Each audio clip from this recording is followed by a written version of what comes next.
भारत की रहने वाली एक लड़की ने नर्सिंग की पढ़ाई पूरी की थी और नर्सिंग की पढ़ाई पूरी करने के बाद उसने सपना देखा कि वह विदेश में जाकर नौकरी करेगी और उसका सपना पूरा भी हो जाता है। विदेश चली जाती है, लेकिन विदेश में रहते हुए उससे एक गलती हो जाती है। गलती कुछ ऐसी होती है कि वहाँ की अदालत ने उस लड़की को सजाए मौत का हुक्म सुना दिया। अब सजाए मौत का हुक्म तो सुना दिया जाता है, लेकिन वह उच्च अदालत यानी कि सुप्रीम कोर्ट में अपील करती है। अपील यह करती है कि उसकी कोई गलती नहीं है, उसकी कुछ मजबूरी थी। आखिरकार सुप्रीम कोर्ट उसकी याचिका को खारिज कर देता है। फिर उस लड़की के पास महज एक रास्ता बचता है और वो रास्ता होता है राष्ट्रपति के दर पर जाकर अपील करना। राष्ट्रपति के दर पर जाकर अपील की जाती है, लेकिन राष्ट्रपति को भी उस लड़की पर कोई दया नहीं आती। आखिरकार राष्ट्रपति भी उसकी फांसी की सजा को बरकरार रखते हैं और अगर मीडिया रिपोर्ट की बात माने तो उसे 1 महीने के अंदर अंदर फांसी की सजा दे दी जाएगी, यानी कि 31 जनवरी 2025 तक उस लड़की को फांसी हो सकती है। हालांकि भारत का जो विदेश मंत्रालय है, भारत सरकार ने दावा किया है कि उस लड़की की हम मदद करेंगे, जितनी जल्दी हो सकेगा उसको बचाने की कोशिश करेंगे। कहीं ऐसा न हो कि 1 महीने के अंदर अंदर यदि भारत की सरकार उसको बचा नहीं पाई तो उस लड़की को इस बार हर हाल में फांसी की सजा हो सकती है। आखिरकार उसने ऐसी क्या गलती की थी जिससे वह फांसी के फंदों तक पहुंचने वाली है। आदाब, नमस्कार, सत श्री अकाल। मैं मुकेश चंद विद्यार्थी आज की जो सच्ची घटना मैं आपको सुनाने जा रहा हूं, यह सच्ची घटना है भारत का एक राज्य है केरल, और केरल की राजधानी तिरुवनंतपुरम से लगभग 340 किलोमीटर दूर एक जिला लगता है पलक्कड़। यहाँ की रहने वाली एक लड़की जिसका नाम होता है निमिषा प्रिया। निमिषा प्रिया ने 2008 में अपनी पढ़ाई पूरी कर ली थी। नर्सिंग का कोर्स पूरा करने के बाद वह यहीं आसपास के किसी हॉस्पिटल में नर्स का काम करने लगती है और इसी बीच यानी कि लगभग 2 या 3 साल बीत जाते हैं तो साल 2011 में उसकी शादी हो जाती है। धूमधाम से शादी होती है, सब कुछ उसकी जिंदगी में ठीक ठाक चल रहा था। वह अपने पति से कहती है कि अगर तुम्हें कोई एतराज न हो तो क्या हम विदेश चले। जब उसकी पति से बातचीत की जाती है, क्योंकि पति जो है उसका होता है ज़्यादा पढ़ा लिखा नहीं होता है, इसलिए उसका पति अपनी पत्नी की बात मान लेता है और वो एक देश का रुख करते हैं, यानी कि वो यमन का रुख करते हैं और यमन की राजधानी जो होती है सना, वहाँ पहुँच जाते हैं। पति और पत्नी दोनों वहाँ जाते हैं। वहाँ जाने के बाद पति तो अपना काम करता था, कोई गाड़ी वाड़ी चलाता था, इस तरह से काम करता था, लेकिन जो लड़की होती है जिसका नाम निमिषा प्रिया होता है, वो हॉस्पिटल में जाकर नर्स का काम करने लगती है और इन दोनों की जिंदगी बहुत अच्छे से गुजर रही थी। सब कुछ ठीक चल रहा था। 1 साल बीत जाता है, उनको एक बेटी पैदा होती है और बेटी पैदा होने के बाद अब इन दोनों में से एक आदमी को काम करना है और दूसरे आदमी को बेटी की जिम्मेदारी भी संभालनी थी। इसलिए पति ने घर की जिम्मेदारी संभालना शुरू कर देता है और जो पत्नी होती है निमिषा प्रिया, वो हॉस्पिटल में अपना नौकरी करने लगती है। जैसे जैसे वक्त आगे बढ़ने लगता है वैसे वैसे इस घर में आर्थिक संकट का दौर शुरू हो जाता है और आर्थिक संकट का दौर कुछ इस तरह से शुरू होता है कि फिर उसके पति को कहीं काम नहीं मिलता तो पति कहता है कि निमिषा, तुम अगर परेशान न हो तो हम लोग यहाँ से अपने गांव अपने वतन चले जाएंगे, यानी कि वह केरल वापस आ जाएगी, इंडिया वापस आ जाएगा अपनी बेटी के साथ। ठीक वैसे ही होता है। साल 2014 में वह अपनी छोटी सी बेटी को लेकर इंडिया आ जाता है, लेकिन निमिषा वहीं रह जाती है क्योंकि उसका काम ठीक ठाक चल रहा था। और इसलिए जब ठीक ठाक चल रहा था तो यह जब वापस आता है, जैसे ही इसने इंडिया की तरफ का रुख किया तो पता चलता है कि यमन की राजधानी सना में गृह युद्ध जैसी स्थिति पैदा हो जाती है और लोग आपस में ही एक दूसरे के दुश्मन हो जाते हैं। हद तो तब हो जाती है जब राष्ट्रपति के सरकारी बंगले पर, आवास पर भी कब्जा कर लिया जाता है। स्थिति इतनी बढ़ जाती है, उसके बाद फिर एक ऐसा दौर भी आता है कि जो विदेश से आने वाले इस देश में लोग थे उनके वीज़ा रोक दिए जाते हैं। अब कोई नया वीज़ा जारी नहीं हो रहा था। हालांकि निमिषा अपने पति, अपने परिवार के लगातार संपर्क में थी और वह अपने पति को बुलाने की तमाम कोशिशें कर रही थी। जब वहाँ की सरकार ने ही इस तरह की पाबंदी लगा दी है, तो ऐसी स्थिति में वह अपने पति को बुला नहीं पा रही थी और पति उसका उससे संपर्क नहीं साध रहा था। निमिषा की वहीं के रहने वाले एक व्यक्ति से दोस्ती हो जाती है, नज़दीकियाँ बढ़ जाती है, जिसका नाम तलाल अब्दो मेहदी होता है। और यह दोनों मिलकर एक फैसला करते हैं कि क्यों ना हम अपना ही हॉस्पिटल खोल लें। यदि हम अपना हॉस्पिटल खोलेंगे तो इससे अच्छी इनकम होगी, और अच्छी इनकम होगी तो सब कुछ बढ़िया चलने लगेगा। तलाल ने कहा कि ये तो बहुत अच्छा है। इसके लिए तलाल पैसे का इंतजाम कर देता है और अप्रैल 2015 में वहाँ पर एक अच्छे लेवल का क्लिनिक खोला जाता है, हॉस्पिटल खोला जाता है, और हॉस्पिटल में वह काम करना शुरू कर देते हैं। काम जब शुरू हो जाता है तो हॉस्पिटल भी ठीक ठाक चलने लगता है। अब यहाँ से मिलकर दोनों जो है से अपना काम कर रहे थे। एक नियम यह भी है कि वहाँ पर चाहे कोई भी व्यावसायिक फॉर्म हो या फिर क्लिनिक हो, जो स्थानीय निवासी होगा, स्थानीय निवासी ही वह अपना काम कर सकता है। किसी विदेशी को यह काम करने की अनुमति नहीं मिल सकती। इसलिए नर्स की मजबूरी थी, शायद पैसे की भी मजबूरी थी, और जो वहाँ का नियम कानून था वो उससे बंधी हुई थी। इसलिए तलाल अब्दो मेहदी के साथ मिलकर वो अपना काम शुरू कर देती है। सब कुछ ठीक ठाक चल रहा था, लेकिन जैसे जैसे मौका मिलता था तलाल जो फंड इकट्ठा होता था, पैसे इकट्ठे होते थे, उसमें वो हेरा फेरी करना शुरू कर देता था।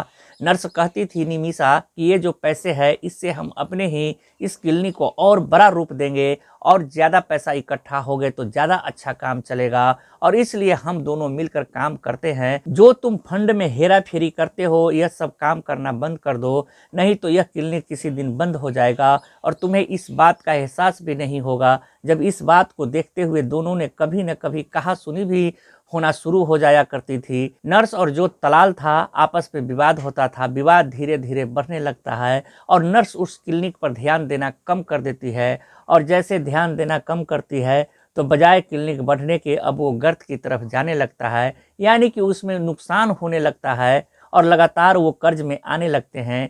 इसी हिसाब को देखते हुए इन दोनों के बीच में विवाद भी होने लगता है, झगड़ा भी होने लगता है, और इसी झगड़े के बीच में तलाल को आदत पड़ जाती है नशीली दवाओं का सेवन करने का, ड्रग्स जैसी चीज़ों का इस्तेमाल करने का। इनमें जब झगड़ा हो जाता है, इसी झगड़े का फायदा उठाते हुए तलाल ने इस नर्स का जो पासपोर्ट होता है, उसका वीज़ा होता है, उस पर कब्जा कर लेता है, उसे छुपा लेता है, और वो उस लड़की को एक तरह से गुलामों जैसी ज़िंदगी जीने पर मजबूर कर देता है।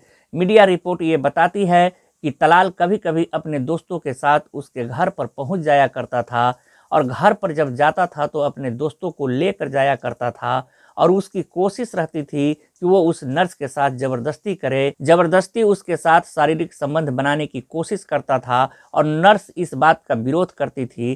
तभी नर्स ने सोचा कि क्यों न इससे छुटकारा पाया जाए, और हद तो और भी तब हो जाती है जब नर्स के जो शादी के फोटोग्राफ्स होते हैं, जब उसकी 2011 में इंडिया के केरल में शादी होती है, तो उन फोटोग्राफ्स के साथ वो छेड़छाड़ करता है और उसके पति के चेहरे पर वो अपना खुद का फोटो लगा देता है, और वहाँ की सरकार से, वहाँ की पुलिस से ये दावा करने लगता है कि ये मेरी पत्नी है। इस तरह का भी दोनों के बीच विवाद रहता था। इसलिए जो नर्स होती है, नर्स ने सोचा कि अगर इससे छुटकारा पाना है तो इससे किसी भी तरकीब से पासपोर्ट लेना ही पड़ेगा। बिना पासपोर्ट के वो इंडिया जा नहीं सकती। जो क्लिनिक का काम था वो लगभग ठप होता चला जाता है, और इसी बीच में मौका पाते ही एक दिन उसके दिमाग में ख्याल आता है कि क्यों न इसको नशे का इंजेक्शन देने के बाद यह बेहोश हो जाएगा, और जब यह बेहोश हो जाएगा तब वो पूरे घर की तलाशी लेना शुरू कर देगी, और मौका पाते ही यहाँ से वापस इंडिया आ जाएगी अपने पति के पास, अपनी बेटी के पास।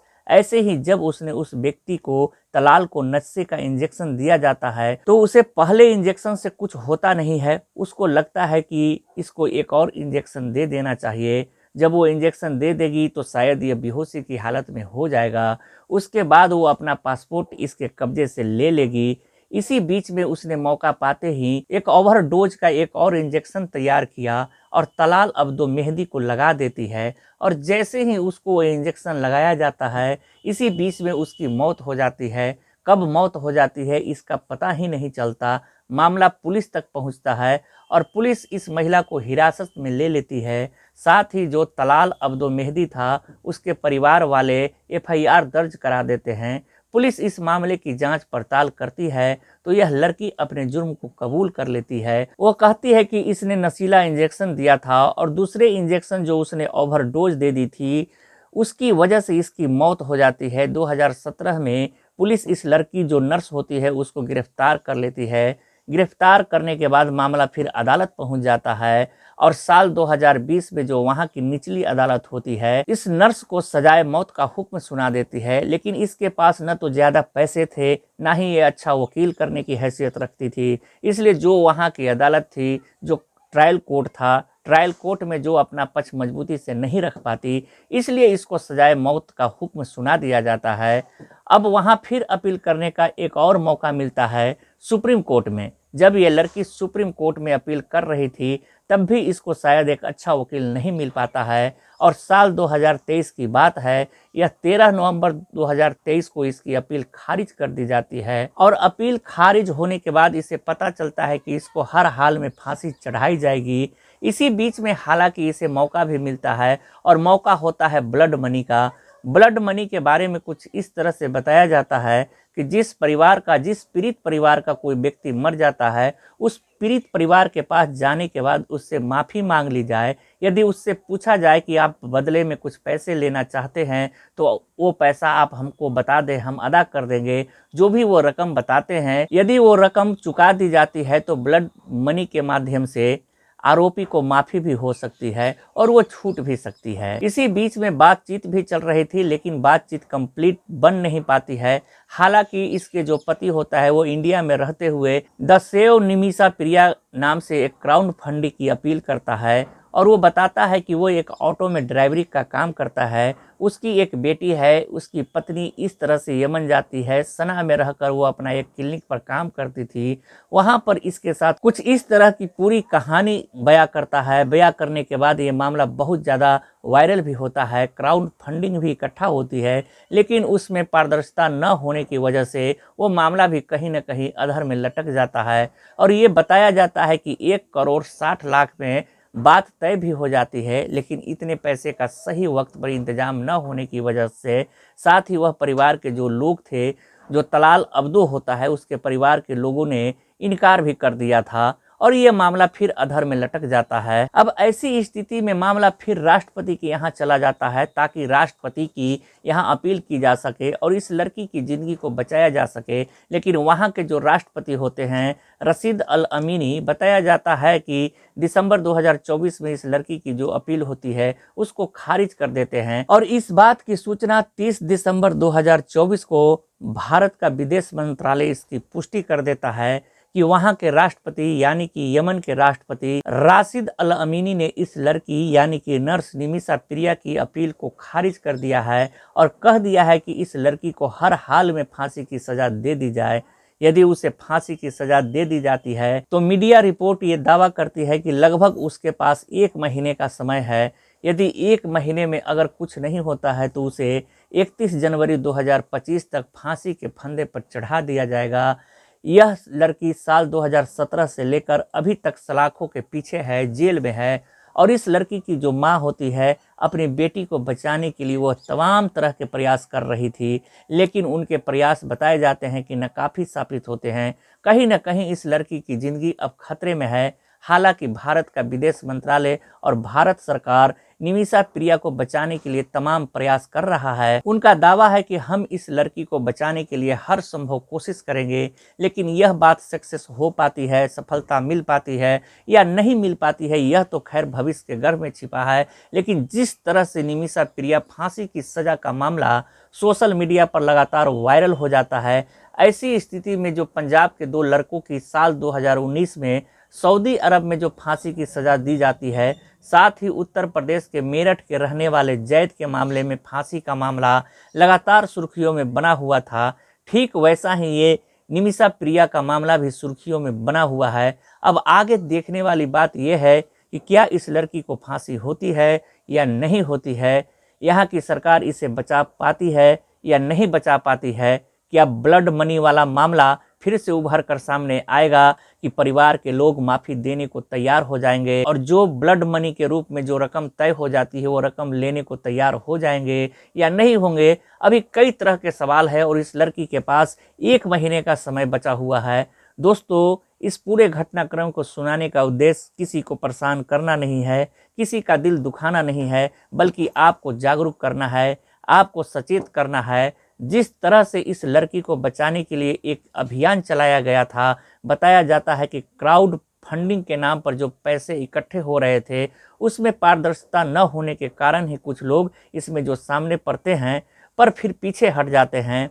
हालांकि बताया जाता है कि शायद दोबारा ये प्रक्रिया शुरू हो सकती है, क्योंकि 1 महीने के समय में हो सकता है, कुछ भी हो सकता है। लेकिन हम तो यही अपील करेंगे यमन के सरकार से और शायद भारत की सरकार से भी, इस लड़की को बचाने के लिए जो भी प्रयास हो सकते हैं वो पॉजिटिव से पॉजिटिव प्रयास करने चाहिए ताकि यह बच सके, साथ ही अपने बेटी अपने पति के पास वापस आ सके।